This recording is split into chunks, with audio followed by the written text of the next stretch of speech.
kryetarja apo kryetari I kuvendit propozohet nga subjekti më I madh parlamentar, I cili apo e cila zgjedhet përmes votimit të hapur, votim I cili mund të realizohet vetëm deri në 3 herë për kandidatin apo kandidaten e njëjtë.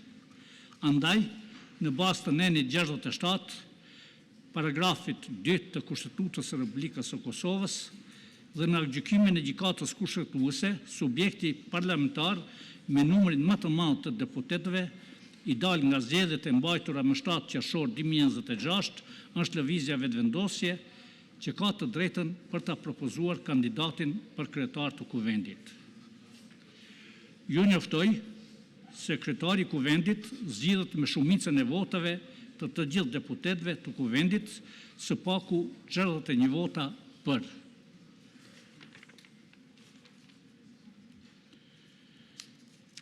Ftoj përfaqësuesin e lëvizjes vetëvendosje, kryeministrin e Republikës së Kosovës, zotin Albin Kurti, që ta propozoj kandidatën apo kandidatin për kryetare apo kryetar të kuvendit të Republikës së Kosovës.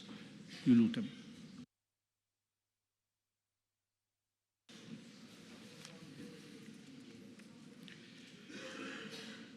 I nderuari kryesuesi I seancës konstituive, zotëria Avni Dehari, e nderuara zëvendës kryesuese e seancës konstituive, zonja Fatma Thaçi, të nderuar deputet të Kuvendit të Republikës së Kosovës, të nderuar ambasador dhe diplomat të tjerë të akredituar në vendin tonë, të nderuar gazetar, të dashur qytetar, zonja dhe zotëri, urime të gjithëve zgjedhja deputet nga zgjedhjet parlamentare të parakoshme të 7 qershorit, të tretat për brenda 16 muajve, urime detyra e përfaqësuesve të popullit dhe ligjvënësit demokratik pas betimit të cilin përsa e bëm bashkarisht.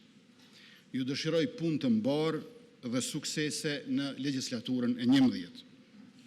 Me njëherë pas certifikimit të rezultateve, ne filluam takimet për konstituimin e institucioneve, e falenderoj kryetarin e Partisë Demokratike të Kosovës, zotëri Bedri Hamzën për takimin, e falenderoj kryetarin e Lidhës Demokratike të Kosovës, zotëri Lumir Abdigjikun për takimet.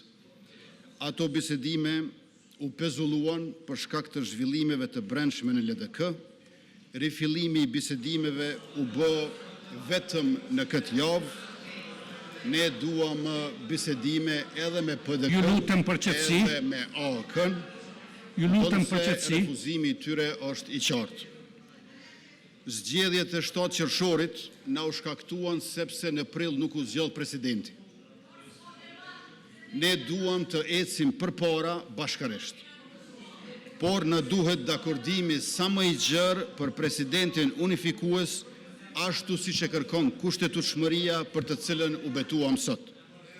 Konstituimi kësaj radhe nuk bën të jetë sërish drejt edhe një shpërndarje të kuvendit dhe përsëri zgjedhjeve të parakoshme, të paarsyeshme, të panevojshme për qytetarët e të dëmshme për ekonominë. Andaj, I nderuari kryesues, zotëria Avni Dehari, kërkojmë kohë shtesë që t'u japim shans bisedimeve politike për marrëveshje për president a presidente të re. Ju faleminderit. Ju faleminderit, me që nuk kemi emër nga subjekti më I madh, atëherë obligohem që të ndërpres seancën. Për vazhdimin e seancës do të njoftoheni me kohë.